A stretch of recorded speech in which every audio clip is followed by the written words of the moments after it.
Awesome. So I think we are starting. So what I always do at the beginning of the show is I check on my LinkedIn to make sure, and there's a 10-second delay that we're going through because you never know. I was mentioning to Ben, which is our guest speaker today, that last time we had one, it was 207, almost 300 people registered, and the API for LinkedIn broke. And so there's pretty much nothing we could do about that. Oh, there you go. I see the little live going there. Woo! All right, we are live, and we just put this together. I think yesterday. So I've been so busy with I had the software thing going on and that I had it on the calendar, but you know what I screwed up? I didn't add your email to it. So I was doing things wrong. So my apologies for that. So we're working, and it's really exciting.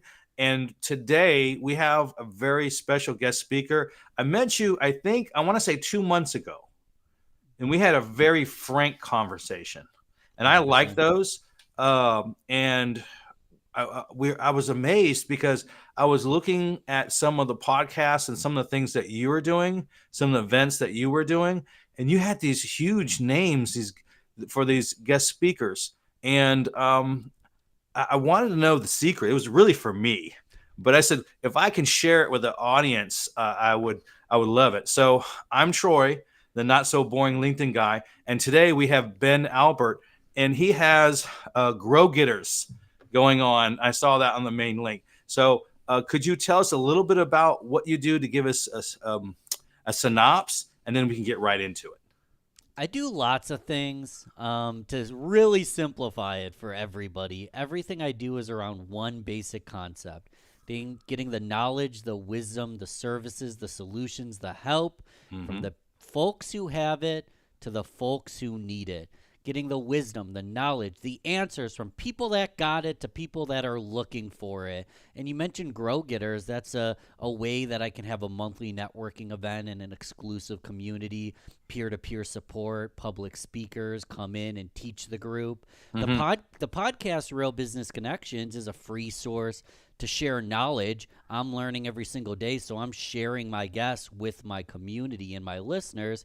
And then Balber Marketing is B2B service-based businesses.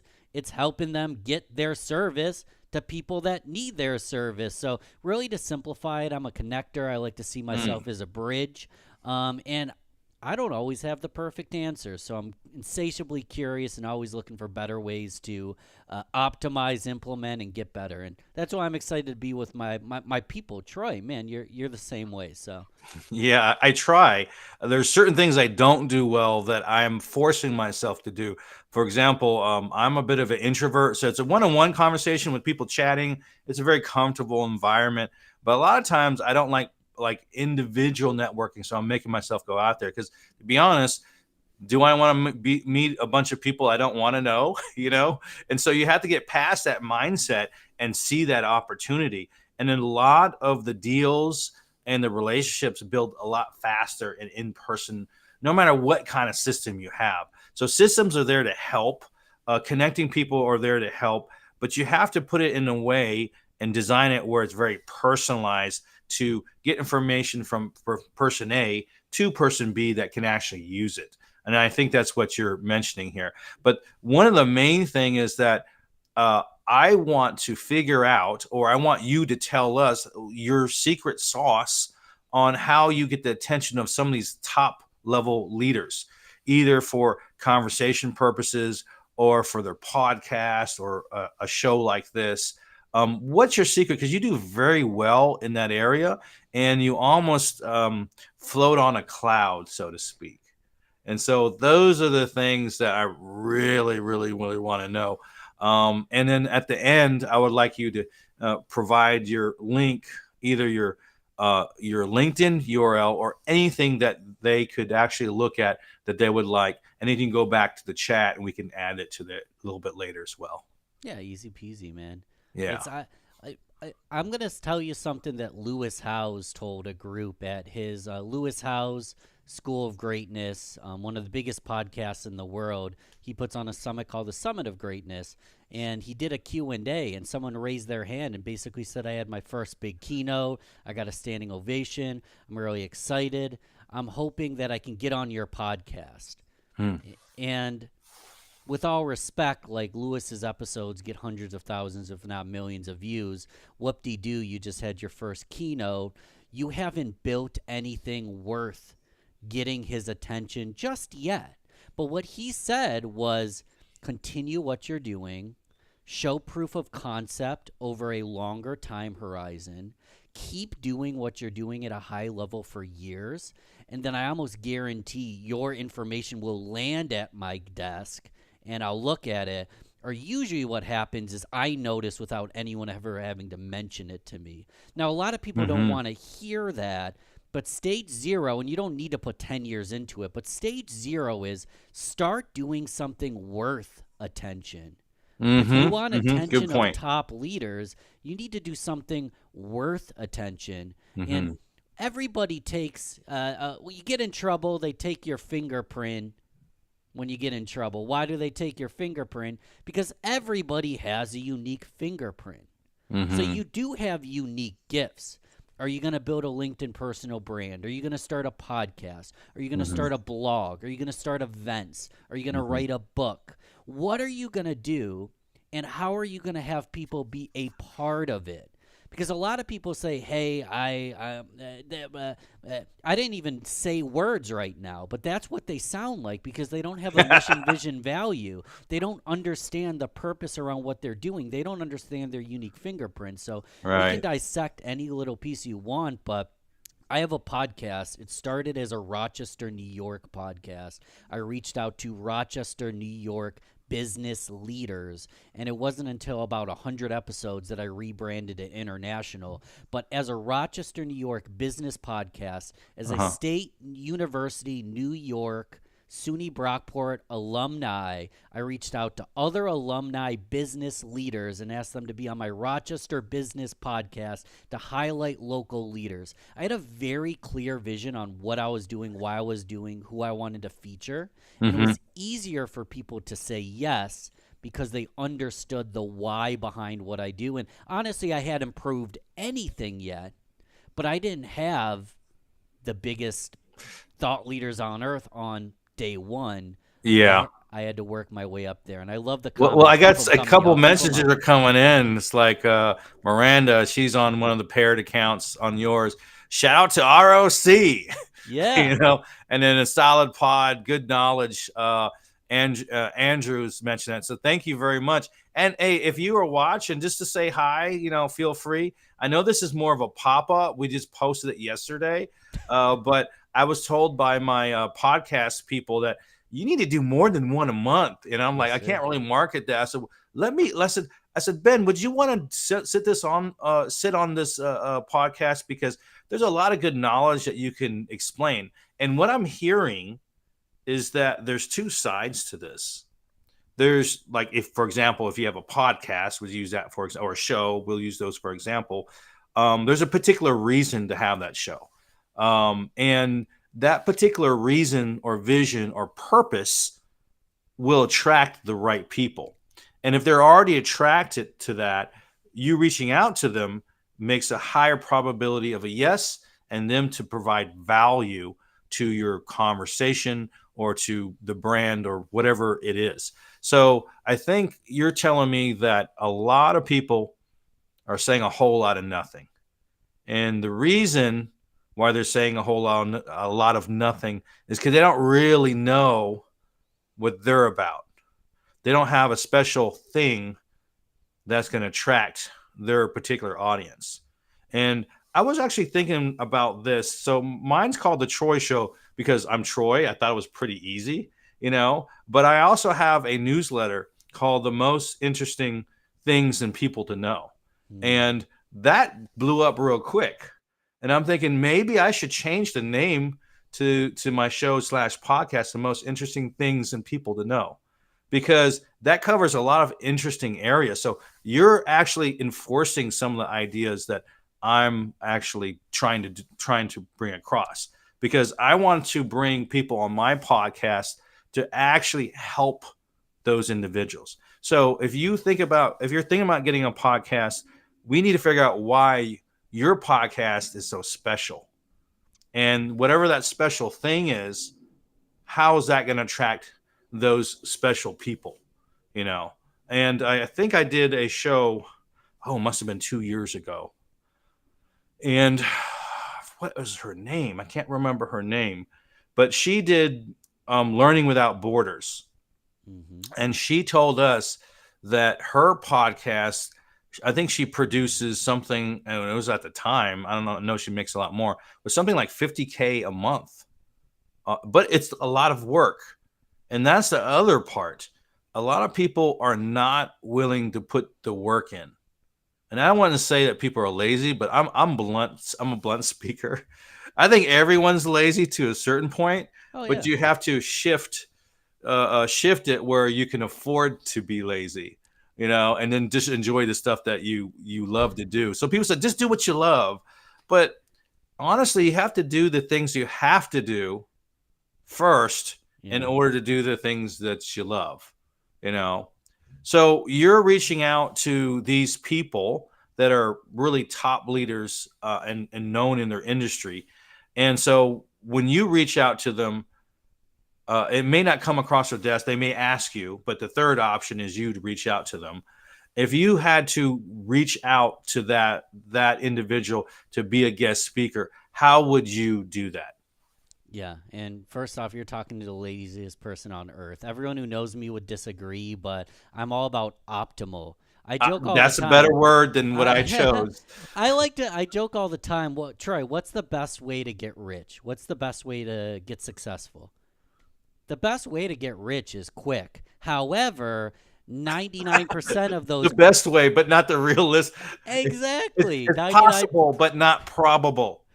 exactly. But it looks like it happens quick when you do the foundation that gets you to that place where a long enough time horizon, it does happen quickly, but you have to build a foundation to make that possible. So Well, let's hold we could that break thought. that down. Yeah. Yeah, hold that thought. And let's say we're starting a business, podcast, whatever it is, right? High value business, right? And I don't want to goof around. I want to do this seriously. And so, what I tend to think about is those foundational items. Who am I? What am I Mm-hmm. about? Who do I serve? Right? And how, when whoever I serve, how do I convert that into monetary? Right? So let's be honest. No one likes to talk about it, but at the end of the day, this is a business. So how do I serve someone and get paid for it? Well, you can serve a lot of people, but if you're serving people that don't want to invest time or money into it, it's it's almost a fruitless business, fruitless to the perspective of you paying your bills. I'm not Mm-hmm. saying it's fruitless, but I'm saying that you have to have a business model around it. So I would think those foundational things are first. And so now you say, well, I have this business and I'm converting and I'm trying to bring these right people in. Now goes in the real question is like, say, Ben, you have this podcast. What are you offering, you specifically, for a particular uh, guest speaker? So a guest speaker would come on your show and talk about their expertise. Why would they do that? I know you have proven yourself, but can you give me a real world example? It's funny because the why and the analytics and the long conversation doesn't happen 9 times out of 10.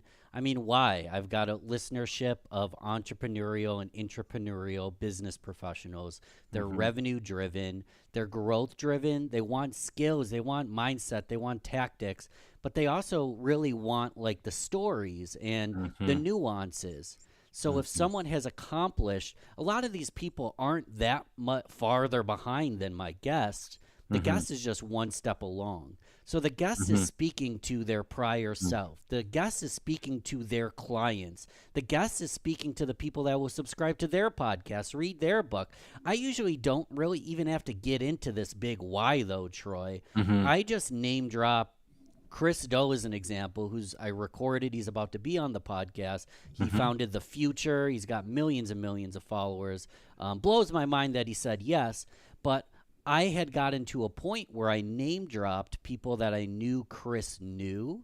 I had already brought So you did your podcasts, research, in other words, 100%. and Yeah, you knew people he knew, and you were already in a circle. So that's really important to think about. So I wouldn't name drop someone that I don't necessarily know, but if I was in their network and I talked to them, it's that 3 degrees type of situation. I guess it's right. only 1 degree at that point. But so If Troy thinks that Ben's okay, he must not be that bad. mm, And I was an mm, entrepreneurial once, so I'm willing to put my chips on Ben. mm-hmm, And if he delivers, now here's the key, another nuance. You have to deliver. You have to create a good podcast, a good product. You have to do good promotion. You mm-hmm, want to master your craft. But if you do and can deliver, you can ask people for nominations and they'll make introductions for you. You mm-hmm, can name drop a previous guest and that'll provide social proof. You can ask your guests for reviews and testimonials that'll further the social proof. So there's a lot that's going into it, and mm-hmm. I know it just dived in there, but there's Yeah, yeah. so much going into it, and it doesn't happen overnight, unfortunately. Yeah, definitely. So let's talk about so this particular show will get X amount of replays and things like that. But we just set it up yesterday, so we didn't have much runway, right? Hmm. And we both said let's just do it, let's get it on there and get a good feeling for it, and just get it done. But let's talk logistics. I had during my previous show, we talked to Sarah at Podcasting, right? Mm. So she's really great lady and we broke down the logistics. So, as far as a podcast, the first thing that you said was very important. Understand what you're doing and why you're doing it and who you're serving, and is there a business model around that if you're doing that for business? So, you create that thing, and that thing is attracting certain type of people. So, you deal with entrepreneurs and entrepreneurs, and they're hungry, and so you picked a very good market because everyone's hungry to succeed. And you bring guests on that are one or two or three or four steps ahead, whatever it is. And they're looking for Sometimes, that next step. sometimes, sometimes they're peers. Yeah. Sometimes they're not any farther ahead, but they're a case study of the journey. So to really simplify, a plus is a mentor, a Mm-hmm. minus is a mentee, an Mm-hmm. equal is a peer. If you Mm-hmm. bring on Mm-hmm. pluses, mentors, thought leaders, if you bring on equals, peers, other people in the grind with you, and you bring Mm-hmm. on minus, mentees, prospects, clients, those are the people you want to bring on to your podcast, to your live event, in your Mm-hmm. book. It doesn't have to be a podcast. These are just channels. You have an event, you want to invite peers, you want to invite prospects, and you want to invite mentors. So if you have a list of plus, minus, and equals, mentors, peers, and prospects. I said those in out of order. That's why I stumbled there. It's totally fine. You're a much smoother talker than I am. So, I think you're fantastic, and it's really that simple. It's not that complicated. But if you have clarity and you understand the purpose, I wrote down 6 things. We've already touched on a lot of them, but can I just go through this super quickly? I would love to hear it. So stage 0 we already touched on is do something worth receiving attention. And we already talked on like a unique fingerprint. You just do something that's never been done before because you've never done it before. Like you can document Well, your journey. that makes everything exciting, doesn't it? Yeah, you just Think about it. You're energized by this thing that you're doing, and they're energized. It's the fact that you're energized because it's yes. something new. You And know. all you're doing is documenting the journey. I didn't get on LinkedIn day 1 and say I'm a LinkedIn expert. I got on LinkedIn day 1 and said I want to learn from the LinkedIn experts. Here's a podcast where I can. So phase 0 is just do something worth receiving attention. Stage 1 is creating that vision, purpose of what you're doing. Put together your plus, your minus, your equals. Understand who you want to learn from, who you want to collaborate with. Stage 2 is never let a good opportunity pass. And this Mm-hmm. is whether or not you're starting something. If I listen to a podcast, I don't reach out to the host every single time because then they think I'm a stalker. But if Mm-hmm. I'm listening to a podcast, I reach out to the host and the guest every single time, 100% every single time on the guest. Mm-hmm. Because one podcast is 3 episodes a week. I can DM 3 people a week saying, Troy, I loved your insight on X, Y, and Z. Mm-hmm. Congrats on accomplishing this. Let me know how I can support you. And I'm just sending DMs all day. People are on TikTok all day. They're watching videos all day. They're listening to podcasts, but they're not showing love to the creator. And Yeah. sometimes all you have to do is show love to the creator. The creator sees that you're up to something. You have a podcast, you have an event, you have a marketing thing.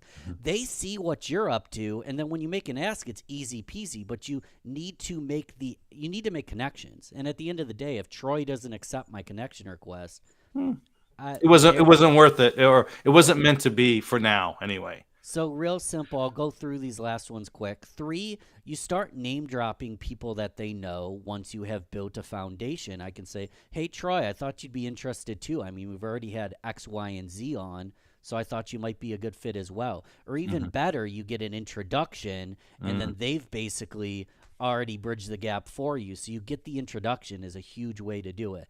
Then after you created something, we're talking about a podcast, but it can be anything. You do a Yeah. podcast with someone, get a testimonial from them because the Wow, that's a testimonial. very good point. And Yeah. I like to do it on the spot during an emotional high. I tell this to service-based contractors all the time. Why are you sending someone an email 6 months down the road? Why don't you ask them for that review on your tablet on the spot as soon as the roof looks beautiful, gorgeous, and we're just loving on it? Like, Mm-hmm. I ask my guests for a testimonial the day of, on the spot, while we already hit record, because you take those testimonials and you can build a speaking kit with it. You can build Mm-hmm. social proof with it.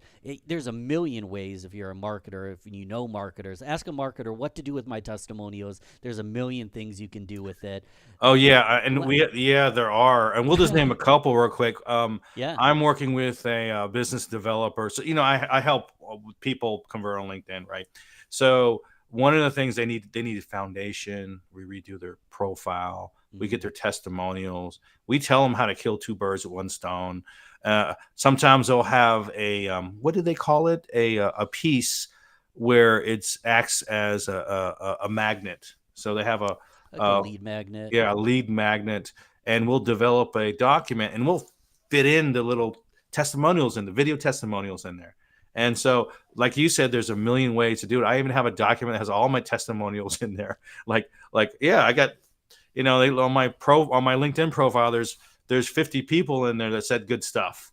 So if, like you said, if they said it's good stuff, it's good enough for them, it's good enough for the prospect. And so, yeah, there's lots of different ways that you can use testimonials. Other people tooting your horn is much more powerful than you tooting your own horn. The, we talked about this. What was the name of the newsletter again that you The have? most, it's a LinkedIn newsletter, the most interesting people and things to know.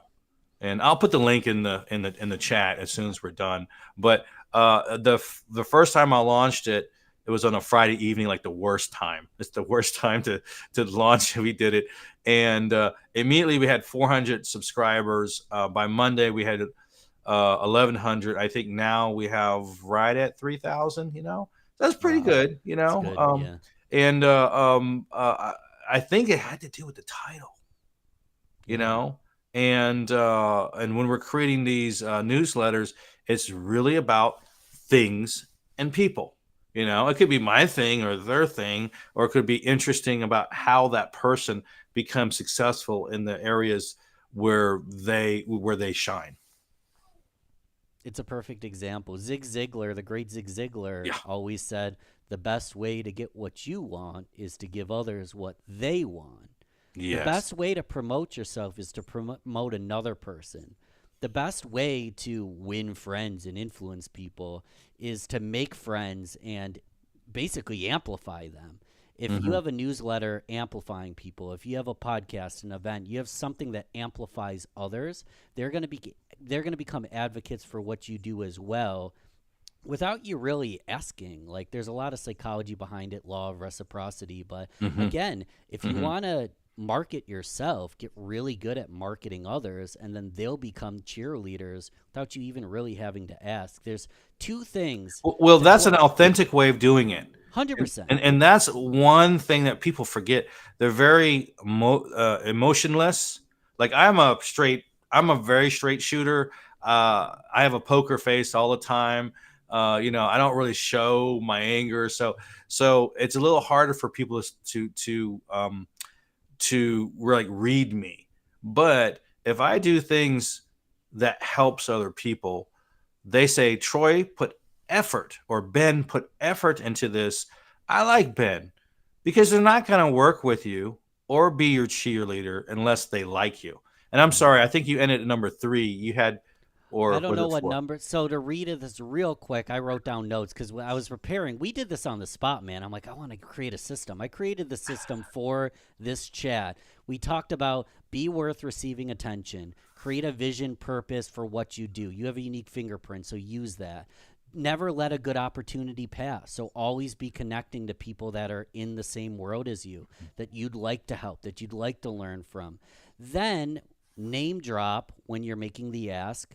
That's Mm-hmm. hard to do at the front, but as you Mm-hmm. go, you can name drop previous people that have been on. Then get testimonials from the Mm-hmm. people you've collaborated with. Ask them for nominations because who doesn't want to nominate someone and who doesn't want to be nominated? Mm-hmm. So if you say, hey, Tori, I'm looking for some referrals today, referrals is not like we're talking about human behavior here. We're talking about Yeah. connection. Yeah. Referrals just seem so transactional. Yeah. A Yeah. nomination is something I'm excited to give. I'd love to Yeah. nominate someone for your new program, Troy. So you Yeah. get nominations. It's easy to meet these people because they came through an introduction. And the last part is to rinse and repeat, Mm-hmm. to continue to level up every single day. Continue doing things that are worth receiving attention. Yeah. Continue not letting good opportunities pass. Yes. Continue.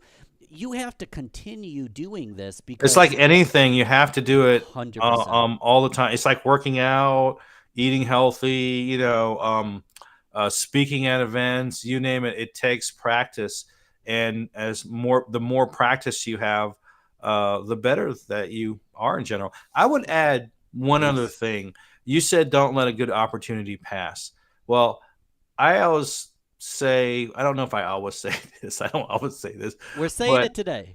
yeah, we're gonna say this today. If there's, when they say when opportunity knocks, you should open the door. You Right. know, I just say sometimes you gotta build the door.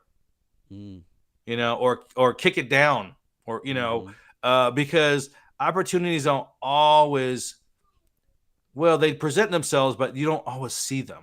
That's really it. So when you see that silver lining and that possibility, it might be worth doing because it may be different. It may be something unique that people see, like, oh, yeah, we Right. could do this. And I'll give an example.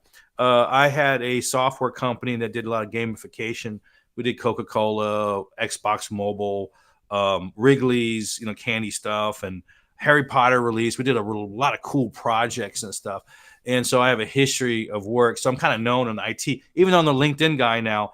I still do a lot of IT stuff, right? Love it. And that has opened up. That I was able to create opportunities from that. For example, do I want to spend $250,000 to build my own software? The answer is usually no. Sure. Like, I don't think I want to spend that kind of money, my own money, into it. I said, but it'll be great to get it done for free, but a good quality one. And people say, oh, you can't do that. Easy peasy. I said, I have an opportunity. I have a gap in the market. We already did our test, and we talked to the potential customers that had a large audience. And I brought the developers on the meeting, and I knew it was going to be a yes because I already had 2 other meetings with these other companies. The third, I'm pretty sure it'd be a yes. Right. And there was something that we're interested in anyway. And I said, look, we solved 2 problems. we solved the problem of the cost because we worked it out with the developer because they see the end customers. They have 10,000 and this and that, and is a gap in the market. And we also solved the problem of marketing because I don't know if anyone knows anything about software, but typically it takes at least 10 times the amount of money for your development for the marketing. And if Mm-hmm. you can remove those two, you save a lot of money and you're able to bring up the profits. So when I bring the developer on that third meeting, I said, just sit on the meeting. And he says, Troy, yeah, we need that thing that you have Right. because we couldn't solve this problem. We need that thing. I said, great. We created a alpha version. Now we're creating a B2B version of this software. All right, thanks. We'll have a meeting in 2 months. Okay, sounds great. And I talked to the developer. I said, so I kept him on the Zoom. I said, so what do you think? And he says, we're in. Right. That was it. So you never know what opportunities can happen unless you go for it. And I think that's one thing that we really didn't talk about is you have to wholeheartedly go for it. Yeah. Even if you reject it, it's okay. If you reject it 99 times, how many times do you have to get a yes on some of these opportunities? 1 out of 10, 1 out of 20, that's still a very good success rate if you Mm-hmm. are actually bringing the people in. So I would not focus on the no's. I would focus on how to get that yes in there. And in order to get that yes, what you mentioned was really foundational information that allowed them to be in a position for someone to say yes, because there's a gap there, and you're teaching us how to fill that gap out. What I'm saying is that a lot of people won't even go for it, No. and they have to get past that. They need to put that energy in there and saying, I'm going to take these steps and actually take action. Anyway, I blab a lot. Obviously, you've seen this on this podcast slash live, but those are just my thoughts on it. I'm sure people watching at home. If do you know Jamie Kern Lima by a chance? Jamie Kern Lima. She's a fantastic New York Times bestselling author. But she started her business, Mm. cosmetic products, and I forget the name of the condition, but she had a kind of rare skin condition, and she wanted to create cosmetic products for people like her. She was a little bit overweight, and Mhm. she wanted more women like her represented in cosmetics. And Mm. time after time after time again, she got no, no, no, to the point where someone actually got in her face and said, no one's ever going to buy products from someone who looks like you. And she heard no. Spoiler alert, she sold her cosmetic business to L'Oreal for $1 billion. She's a billionaire. Jeez. But she heard no so many times. What she says is don't listen to the no, listen to the knowing. Knowing No that this one. helps you, knowing that this helps others like you, Yeah. and in some cases, knowing that God put you on this earth to do this thing. All the Yeah. no's are just bricks in the foundation of the home that she's building. She Yeah. doesn't take the no and throw it through the window. She's Yeah. going to take the no and lay the brick. Because it Yeah. doesn't matter if it's a success or a failure. As Yeah. long as you use it, there's Yeah. purpose. And you touched on it. Once you get that big yes, once in her case, I'm ad libbing here, but in her Yeah. case, she had like an infomercial slot, and they spent all their money, bought all the Never waste an products. opportunity. Oh That's my that's God. what I'm hearing. Never Right. waste an opportunity. She had an Yeah. infomercial slot that could have bankrupt her. They did an unreal amount of sales. And Uh-huh. then she just kept doing infomercial after infomercial, selling, selling, selling, selling, built a foundation, Yeah, got because bought there's for a people billion like dollars. her, that fit her 100%. demographic Oh my or have God. her need. Yep. And I always say, if there is a modeling agency of blondes, be the brunette. Sure. And that's exactly what she was. She was the brunette on a sea of blondes, and that's why Mm-hmm. she was successful. You have to She stand she out. she could have dyed her hair. She could have got liposuction. Hmm. She was herself is the key here. And if everybody looks like you, maybe find a different environment. Hmm. She found a way to stand out. Yeah, that's exactly it. So there's a couple of things that came through. Uh, thank you. See, Suraj, Surag. Siraj, yeah. Suraj. See, I would have said it totally wrong. Suraj. Thank you, Ben. Thanks for sharing the fingerprint analogy. All right, that was actually really good. And then Daniel, great topic. I think it's excellent mindset to do the things you have to do before you can do what you love. I like that. I think I mentioned that, so he's repeating me. So Hmm. great, good for me. And it's a reminder of the journey to doing what you love is often paved with hard work. Yep, that's definitely true. Amy, she agrees with everything 100%. Thank you, Amy. If you don't agree, I want to hear it too.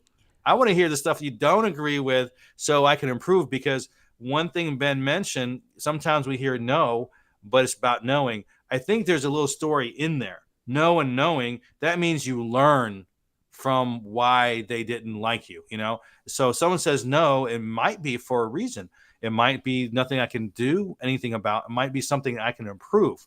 Um, Not yet. it may be my setup. It may be this is the wrong demographics. You name it. So you have to take those no's and see, is there any reason or anything I can learn from that no? I had a short story. I had a prospect was begging me to be a client, Yeah. begging, and it was handed off to someone he trusted, and I was talking to him. But the problem was I didn't have all the communications with him. So when he was on, his well, I need to convert this, this, and this, and those aren't discussions we had prior. I said, "Oh, I see what you're doing. I see what you're doing now and what's not working. In order for this to work, you need personalization and volume." It just happened to be whatever he needed at that point. And so I added that. He agreed.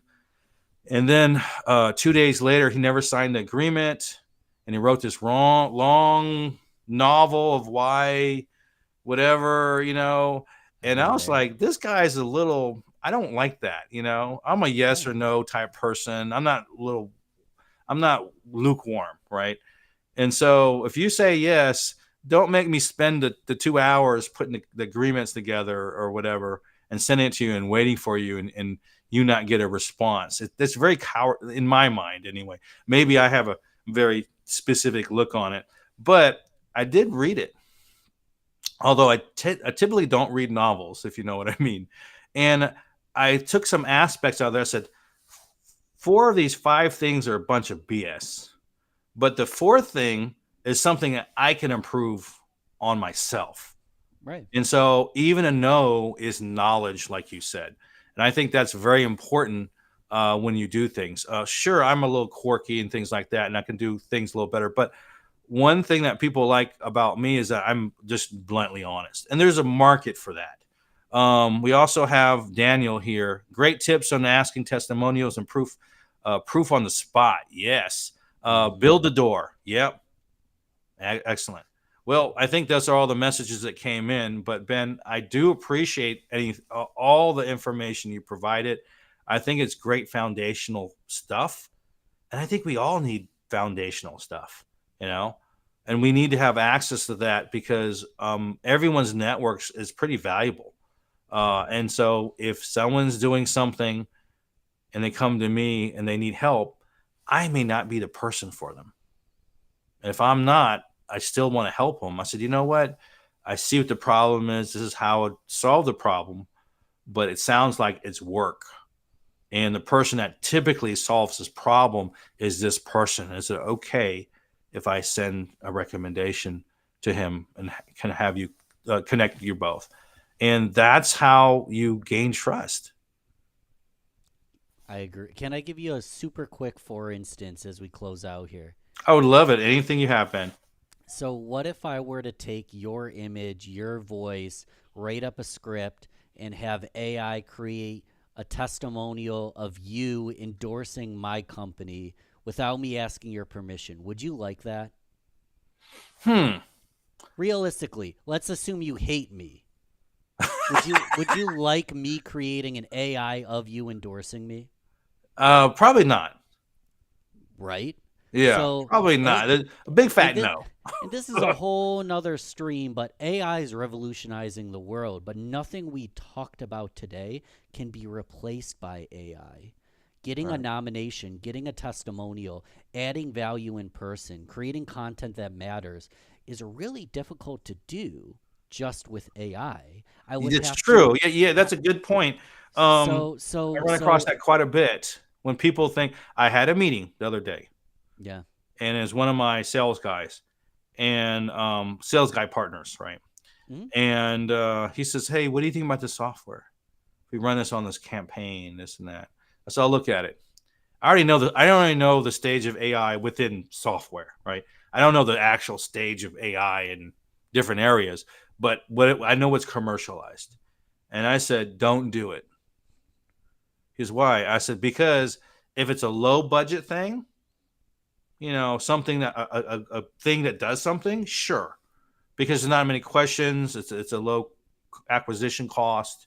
That would work. But if you're doing high value services, high value service, I don't know what you think it is, but in my opinion, is any service that's $1,000 or above a month residual, right? Okay. So an IT project could be $1 million. It's a big range, but anything under a certain dollar amount is not really considered a high value, a high ticket item.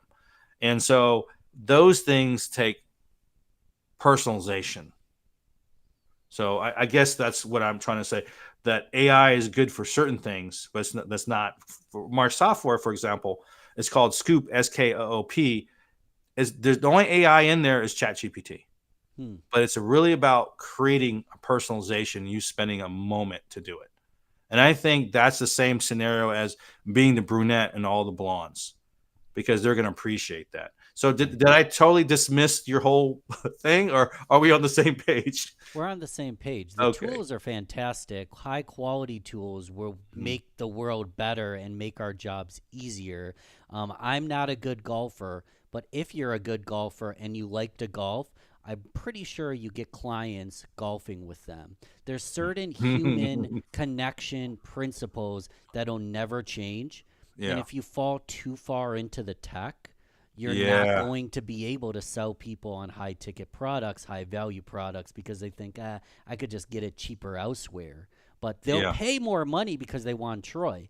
They'll Yeah. beg for Troy. They're not going to beg for the tool, but if Troy is on that account, they'll pay more. Yeah, they will because they'll get a higher volume of success Right. because it's not always you need good tech.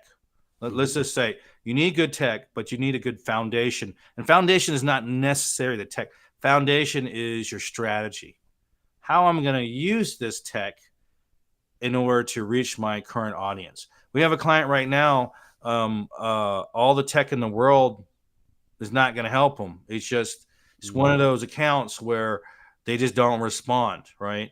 And so we have to get a human, and a human is going to take the phones and said you had a conversation. So there's a human element in there. No AI in the world is going to really help that individual out. I mean, maybe something will, but nothing that's cost effective at the moment. You know, Can I add a asterisk to something you said? sure. You said they'll get more success. And let's look at a scenario. There's a high probability in some scenarios that option A and option B will deliver the same results, Hmm. but option B gives you a higher level of perceived success. Good And point. when two people have a similar product, it's the perception that they will reach the result. And both products might get them there, but they're going to choose the one with the higher perception of perceived success. And if they perceive they'll be successful, and if they invest, they will actually get the results. Because when people pay and when they invest, they pay attention, they get results. So Hmm. even if your product's exactly the same, it's Hmm. creating that motivation and perception of success that actually leads to better success, even if you have a commodity product. So let's talk about that. Sure. What is perception? Perception, in my mind, I'll tell you what I think it is, and I want you to add, or you can argue with me. It's okay. You're not going to hurt my feelings, but I think perception is at least 90% of the decision making. Right? Sure. Perception. Perception is whether they like you or not. Hmm. Perception is whether they trust you or not. You know, this sounds good, but I don't know this thing. I know Ben. I know Ben. And I know what Ben does. I know this sounds great.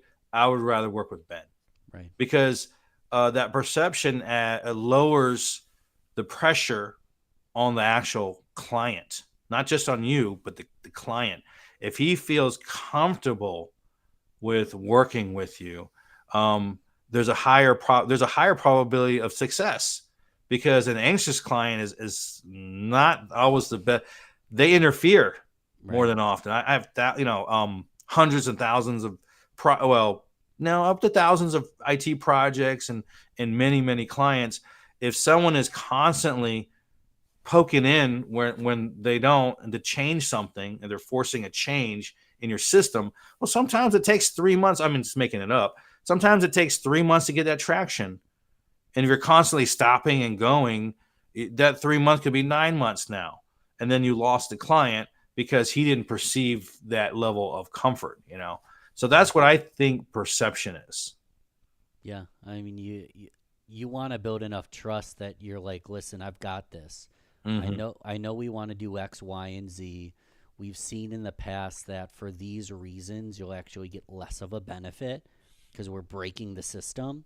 And Mm-hmm. if they trust you, they'll stay with you. The reason I'm hesitating, I don't know if you can hear it in my voice, is some people are just curious or anxious or have a lot of questions or like to Mm-hmm. pivot. And I want to be able to serve them too. It's Mm-hmm. not like they're bad people. They're just sometimes more difficult Well, to different work with services than serve others. different Yeah, people, though. fair enough. Fair enough. So yeah, so if they like to pivot a lot, and then maybe they want to not a full 360 system. Maybe they want just the tools, you set it up, and they can do what they want.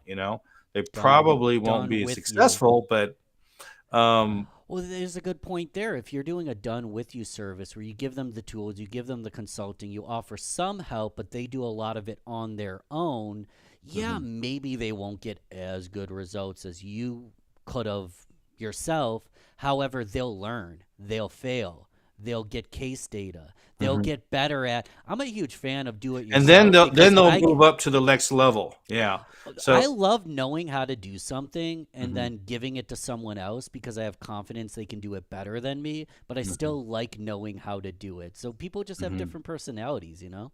Yeah, that's absolutely true. One of the pitfalls that I ran into is, since I'm a technical person. I'm very not procedural, but I like systems, Mhm. and so and I think this goes along with everyone when they have a product. They sell the features and not the results. Right. So that's a big negative.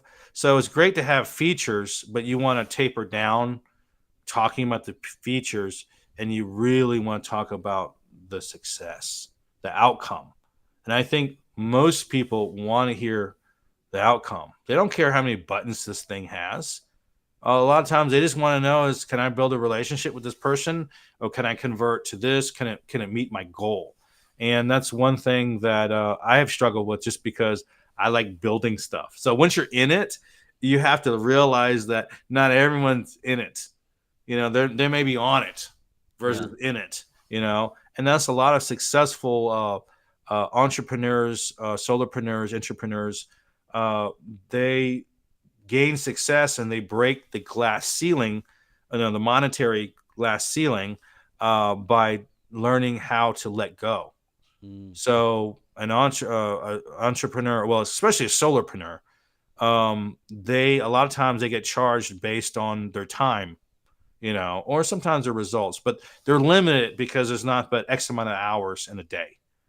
And so a solopreneur has um, all these jobs, And their job really should be, how can I fire myself off of these jobs? Remove the hats, so to speak. They're wearing too Mhm. many hats. And so that requires uh, getting to know someone and trusting them that they'll do their job. Of course, there are some skills that are not entirely transferable, but anything that's repeatable, they have to learn. Like, does your hand need to be in that cookie jar? Yeah. It doesn't have to be always. I have a couple of people I have a number of people, teams that work for me, but my assistant is a good example. I told her how to get it done, and for the first few months, I was like kind of white on rice, making sure it's done. Afterwards, I don't really care as long as it gets done. Because you trust that person enough, and they have enough training to get to that percentage level that you need. And no one's going to be 100% of you. Ben, I could never be you. I don't think you could be me, but I don't want to hire a me exactly, because that means I'm building my own competition. I want to build someone that wants to work with me and do the job at a certain percentage. Um, for example, I think if you're at 100%, say you're really high quality, do you expect your assistant to be at that quality? Is that realistic? It's not. So sometimes you have to deal with 70% quality, because if you're very good at what you do and they're providing 70% quality, it's still much better than the majority of the people out there. So there's no one going to do certain things as good as you, because you're the business owner. And so I think a lot of people have to understand that, and say, well, I have a business, because most people won't even know. You may know, but most people, they won't, because they see the product is good. It does what it needs to do.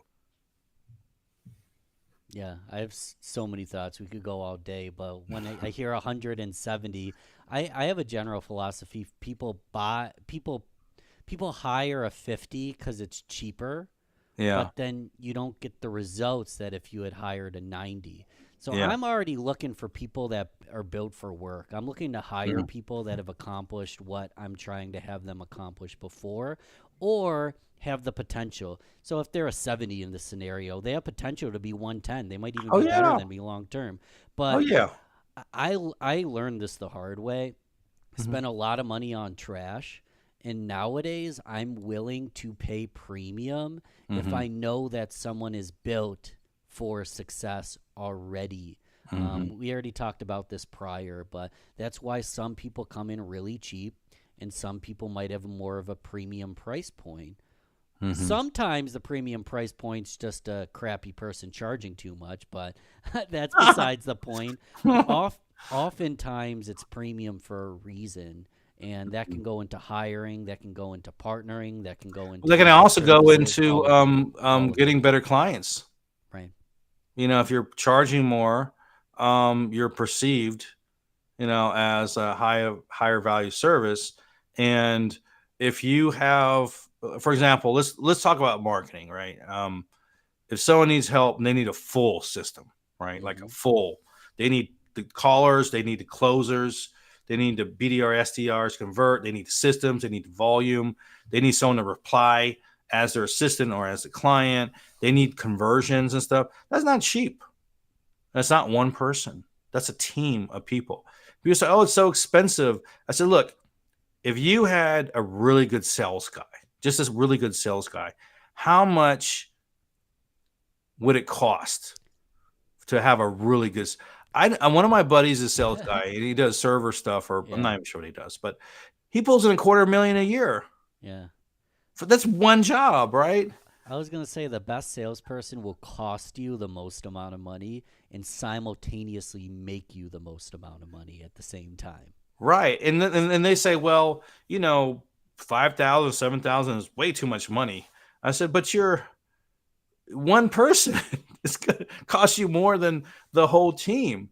And Mm-hmm. so then you realize that, what? Maybe this client is not built for success, and they cannot understand. So that's why they have lower services, because the lower end services are functional allow them to get where they need to go, Right. and then they can learn that, oh, I need this, I can add on this, and so they can kind of grow into that dream client. And but the lower end services have very little issues because it's more hands off. There's no Mm. finger pointing and all this other stuff, or reasons why they're not making the meetings or converting or whatever. It's always, sales always blames the marketing, marketing always blames sales and stuff like that. But there's a way to do it.